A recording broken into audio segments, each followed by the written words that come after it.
우리 할렐루야 샬롬하고 인사합니다. 할렐루야 샬롬 샬롬 샬롬 샬롬 샬롬. 하나님 사랑합니다. 여러분 주 안에서 사랑합니다. 오늘 여러분들 잘 아시는 말씀이죠. 복 있는 사람. 그래도 2023년 올해도 벌써 2월 첫째 주 청천 예배로 오늘 함께 모였는데 복 있는 사람들이 돼야죠. 잘하는 말씀을 좀 한 번 더.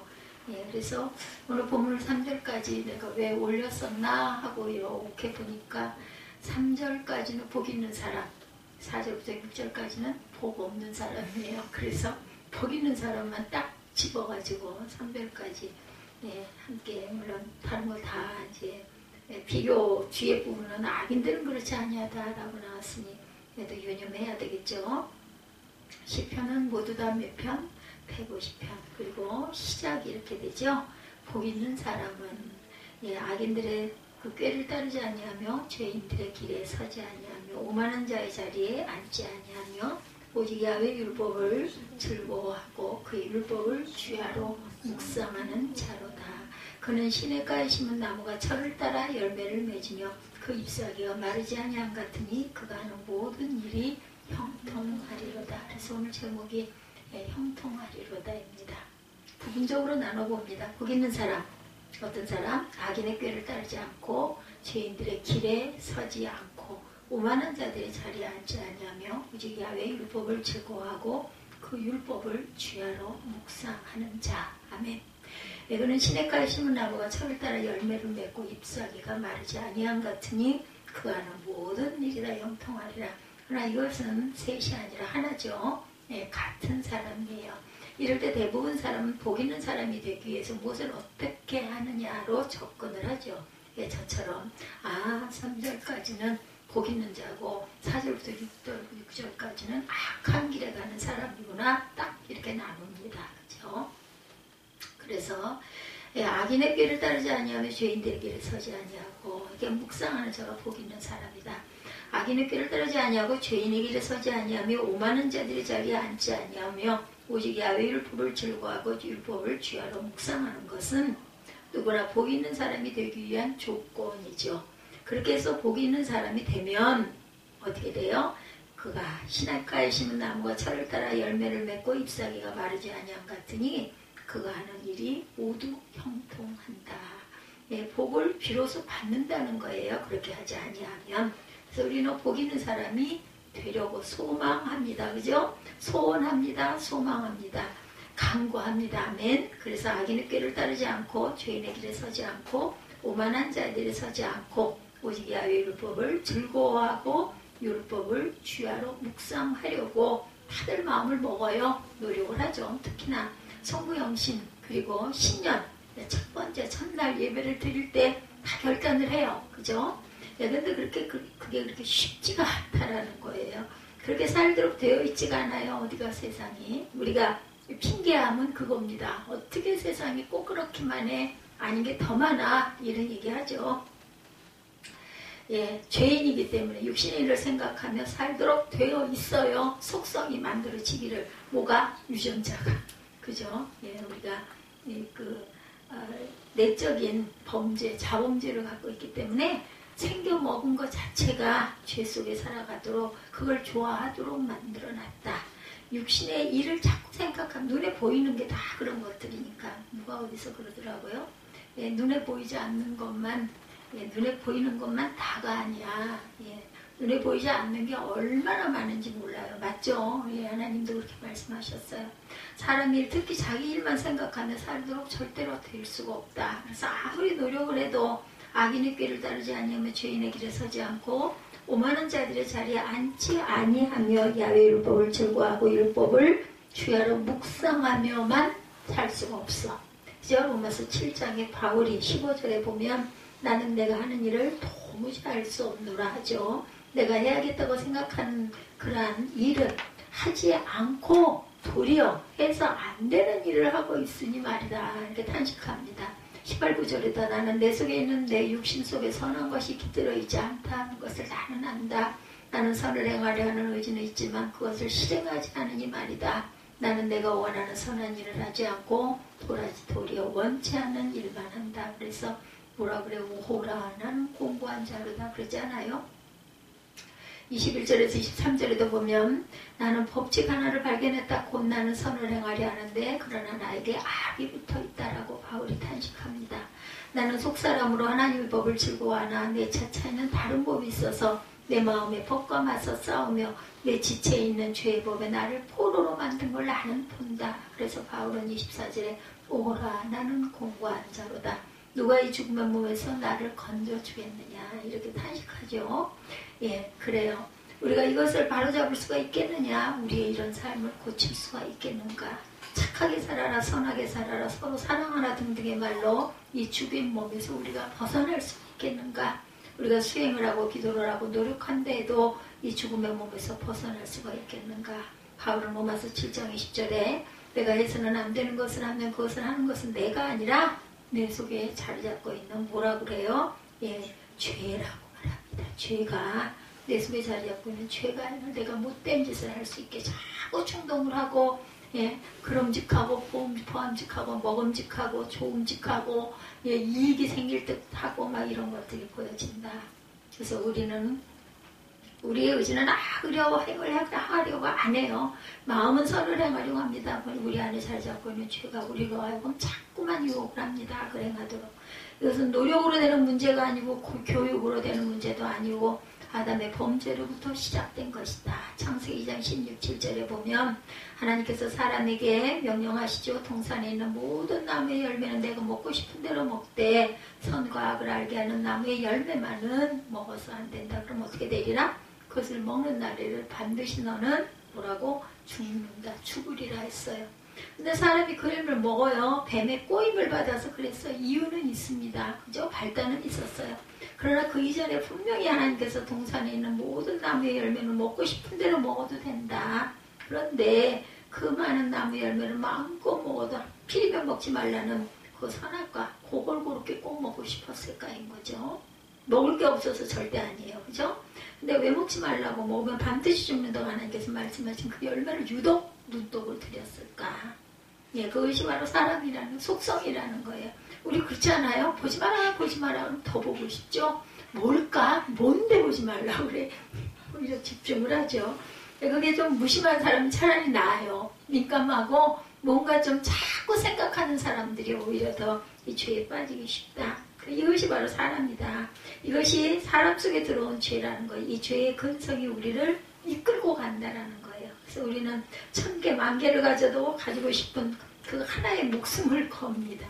나는 다른 거 다 괜찮아. 그것만은 좀 꼭 가졌으면 좋겠어. 이런 얘기 많이 하죠. 그래서 무슨 짓이든 나는 하겠다. 그걸 꼭 갖고 싶어서 그렇게 하는 것이 옳으나 그르냐가 아니에요. 그것을 가지겠다는 욕심이 문제라는 거죠. 사도행전 12장 1, 2절에 이런 이야기가 있죠. 헤롯이 손을 뻗쳐 교회에 속한 몇몇 사람을 해하려고 하죠. 그는 먼저 요한과 형제가 아닌 야고보를 이미 죽였어요. 칼로.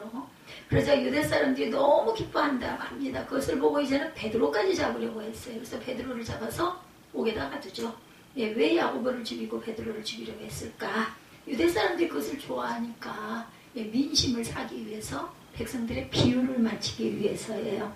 그렇게 함으로 유대 사람들에게 헤롯이 인정을 받고 싶어서 마가복음 6장 14절 이하에 보면 세례자 요한의 죽음 이야기가 나오죠. 헤롯 왕의 생일자리에서 헤로디아의 딸이 춤을 추죠. 그러자 헤롯은 마음이 흡족해서 내 소원을 말해라, 내가 들어주마.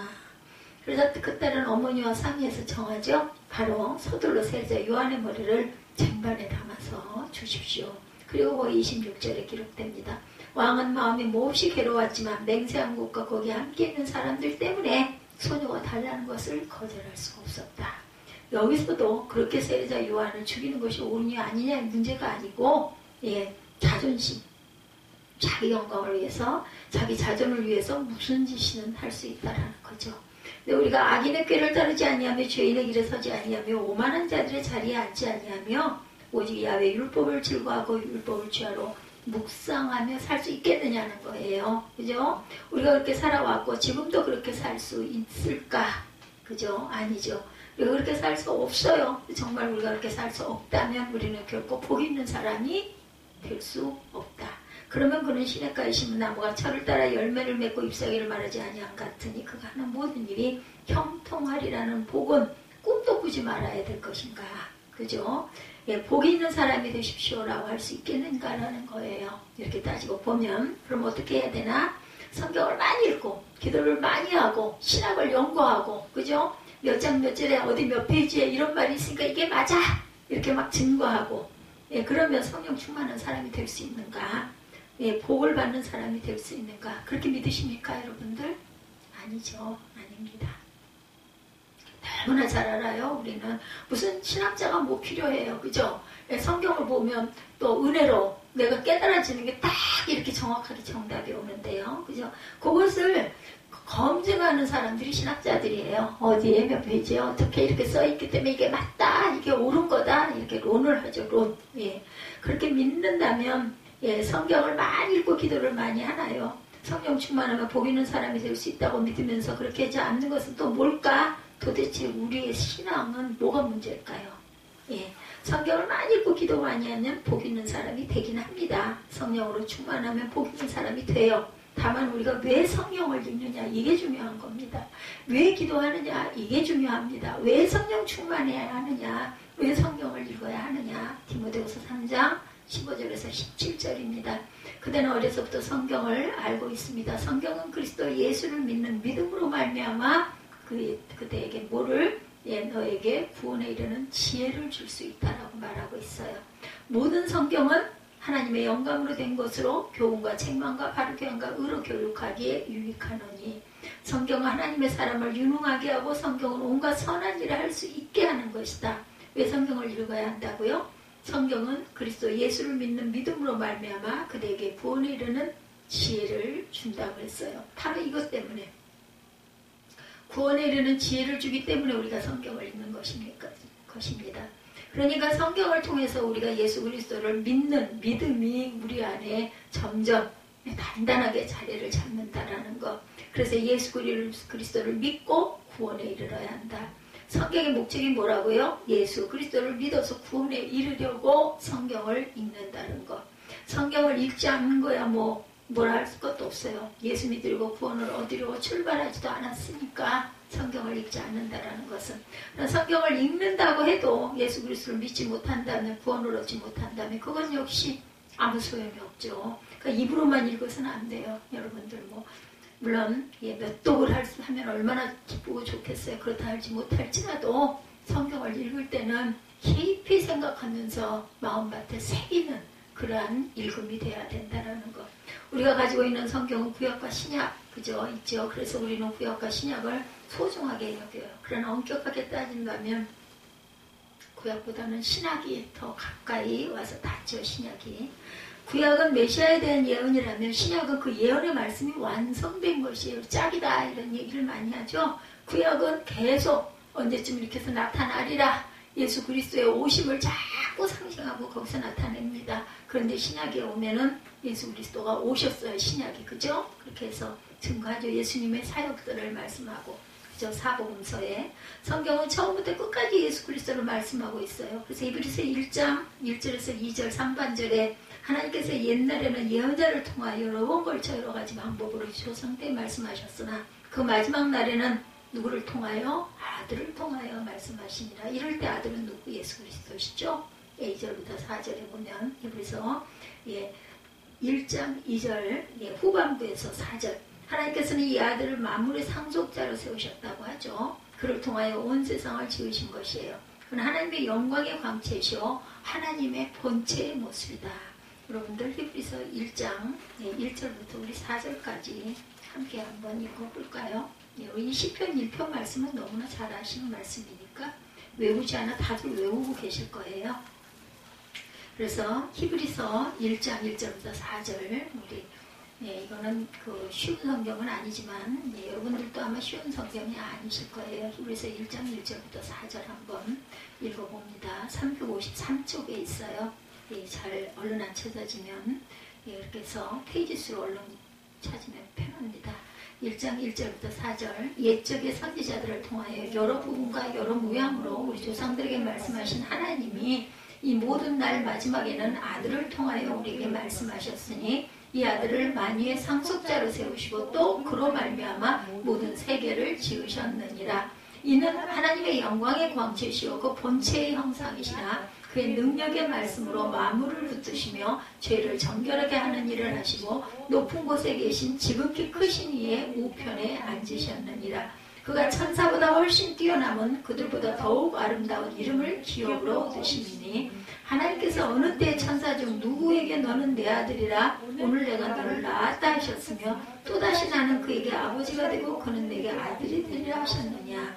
또 그가 맏아들을 이끌어 세상에 다시 들어오게 하실 때 하나님의 모든 천사들은 그에게 경배할지어다 말씀하시며 천사들에 관하여는 그는 그의 천사들을 바람으로 그의 사역자들을 불꽃으로 삼으셨나 하였다. 이렇게 말씀하고 있어요. 그죠?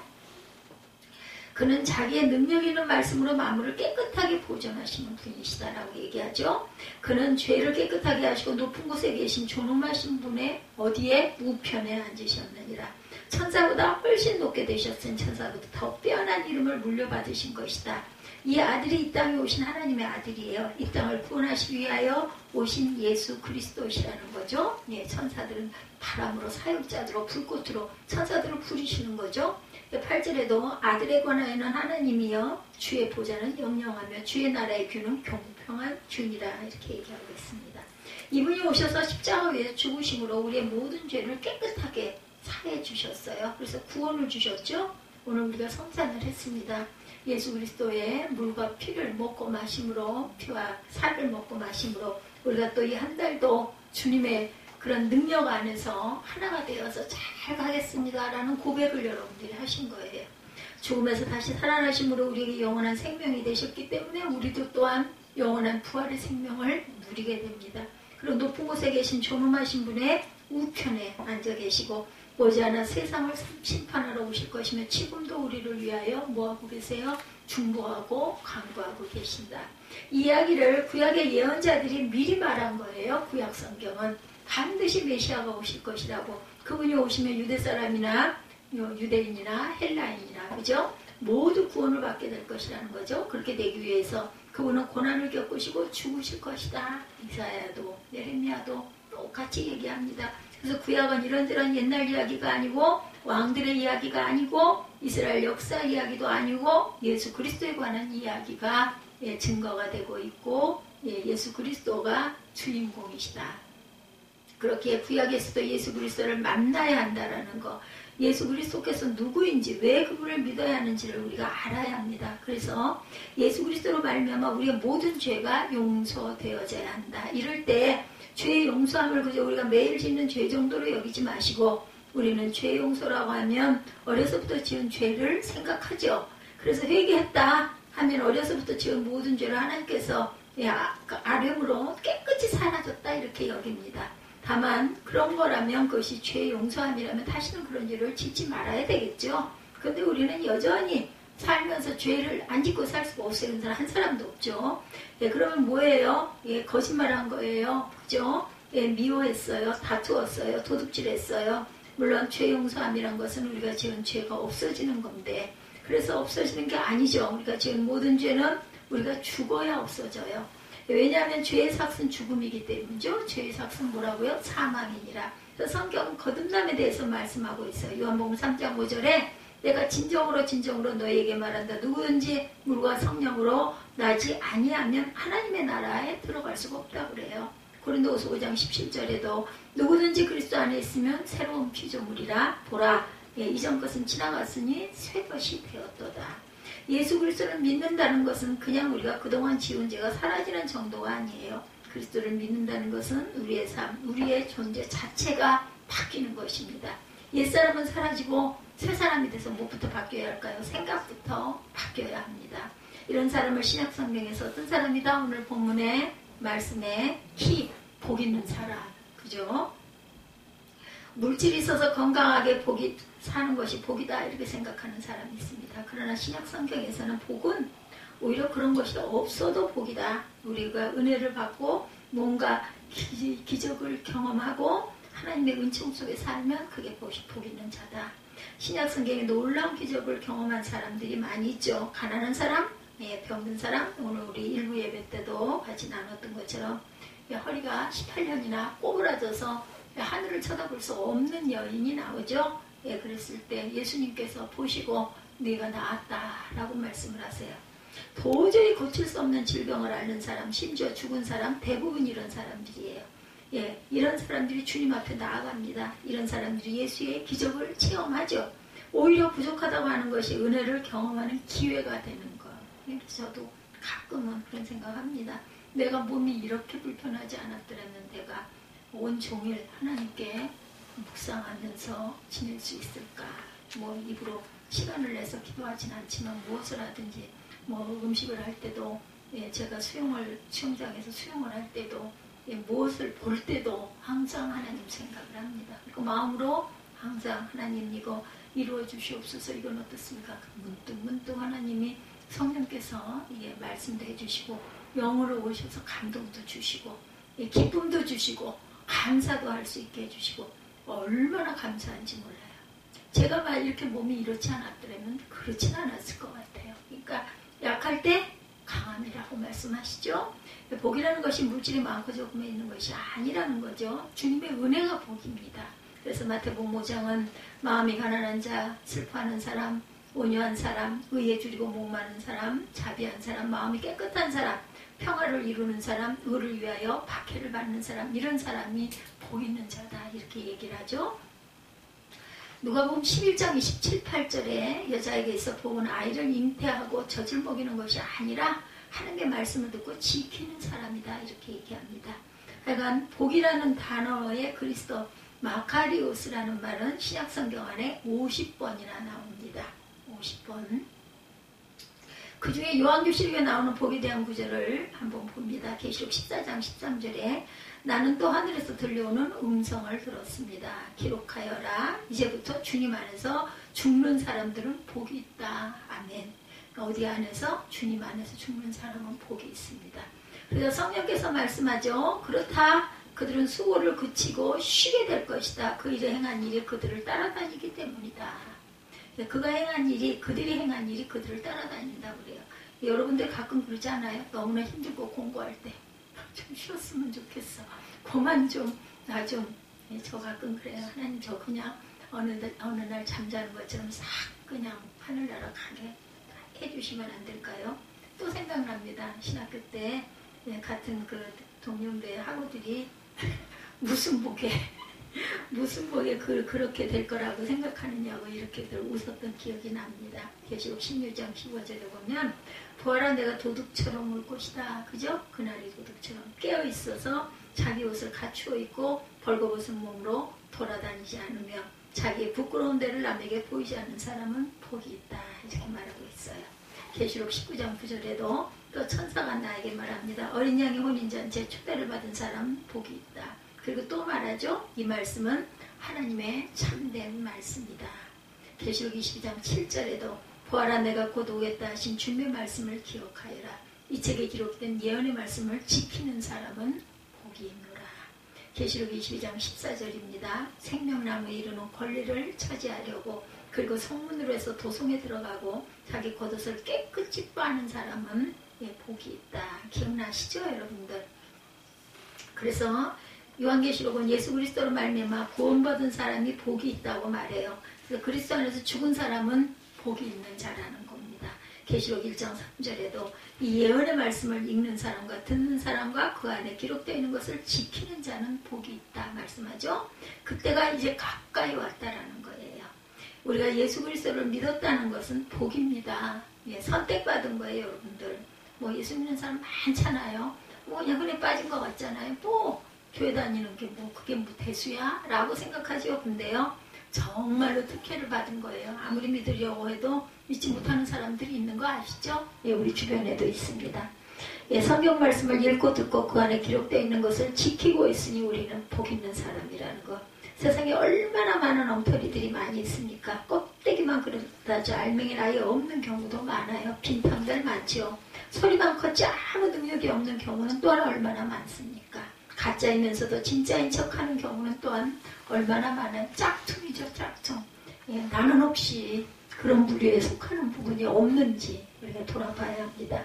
우리는 예수 그리스도를 믿죠. 이분이야말로 하나님의 아들이시며 우리의 구원자 되십니다. 우리는 구약 성경에서부터 신약 성경에 이르기까지 말씀하신 구원을 얻었어요. 그렇다면 우리가 곧 복 있는 사람인 줄 믿습니다. 마가복음 8장 34절에 37절에 예수께서 나를 따라오려고 하는 사람은 자기를 부인하고 자기 십자가를 지고 나를 따라오라고 그랬어요. 뭐를 지고? 자신의 십자가를 지고. 예, 그러니까 힘이 들까요? 안 들까요? 힘들어요. 그죠? 예, 심지어는 따라가기까지 해야 되니 세상 사람보다 더 힘들지 않겠어요? 자기 하고 싶은 대로 사는 사람이 아니라 주님을 따라가야 합니다. 누구든지 제 목숨을 구하고자 하는 사람은 잃을 것이요 누구든지 나와 복음을 위하여 자기 목숨을 잃는 사람은 구할 것이다. 사람이 온 세상을 얻고도 제 목숨을 잃으면 무슨 이익이 있겠느냐? 사람이 제 목숨을 되찾는 대가로 무엇을 너는 내놓겠느냐? 그런데 우리는 예수 그리스도를 믿음으로 영원한 생명을 얻었어요. 세상에 이보다 더 큰 복이 어디 있겠습니까? 여러분들 믿습니까? 아멘. 아직도 어떤 사람은 그것이 무슨 복이라고 하는 생각을 하는 사람들도 있어요. 정확하게 말하면 악인의 꾀를 따르지 아니하며 죄인들의 길에 서지 아니하며 오만한 자의 자리에 앉지 않고 오직 야의 율법을 즐거워하고 주야로 묵상하는 것은 복 있는 사람이 되기 위한 조건이 아니에요. 복 있는 사람이 마땅히 살아야 할 삶이라는 겁니다. 그것은 복 있는 사람이기에 당연히 그렇게 살아야 한다는 거죠. 우리는 이미 그 사람이 복 있는 사람이라는 거예요. 그래서 복 있는 사람이기에 당연히 그렇게 살아야 되는 거다. 그냥 우리 그런 얘기 많이 하죠. 당연한 걸 가지고 뭘 그 말을 해. 이런 당연한. 여기 복 있는 사람은 이미 복이 있는 사람이에요. 그렇게 복 있는 사람은 이렇게 산다는 거죠. 세상스럽게 이렇게 살아서 복 있는 사람이 되는 것이 아니라 복 있는 사람이기 때문에 이미 이렇게 우리는 살고 있다. 그동안 우리는 그렇게 해야 복 있는 사람이 된다고 말했는데 그렇게 해야 복 있는 사람이 된다고 믿고 있었는데 복 있는 사람들이 되려고 노력했는데 그게 아니라 노력을 해서 되는 일이 아니다. 우리는 예수 그리스도를 믿었고 그래서 하나님의 자녀가 되었어요. 그 자체가 바로 복이다. 그렇게 우리는 이미 복 있는 사람입니다. 그렇게 이제는 복 있는 사람으로 살아야 돼요. 당연한 당당한 권리라는 거. 예, 그 예배드리면 복을 받기 위해서가 아니고 복을 받았으니 당연히 내가 주일을 거룩하게 성스럽게 기쁨으로 섬기고 드리고 해야 된다. 이게 왜 우리 의무죠. 왜냐면 우리는 복을 받았으니까. 영생의 복을 받았고 구원의 복을 받았고 또한 세상에서도 참된 평안의 복을 받았어요. 이웃사랑 복을 받기 위해서가 아니라 복을 받았기에 당연히 이웃을 사랑해야 한다라는 거예요. 이건 또 우리가 해야 할 당연한 의무이기도 합니다. 심지어 원수조차도 우리가 죄를 용서하고 사랑할 그런 우리의 하나의 의무라는 것. 3절이죠. 그는 시냇가에 심은 나무가 철따라 열매를 맺고 그 잎이 시들지 아니함 같으니 하는 일마다 형통하리로다.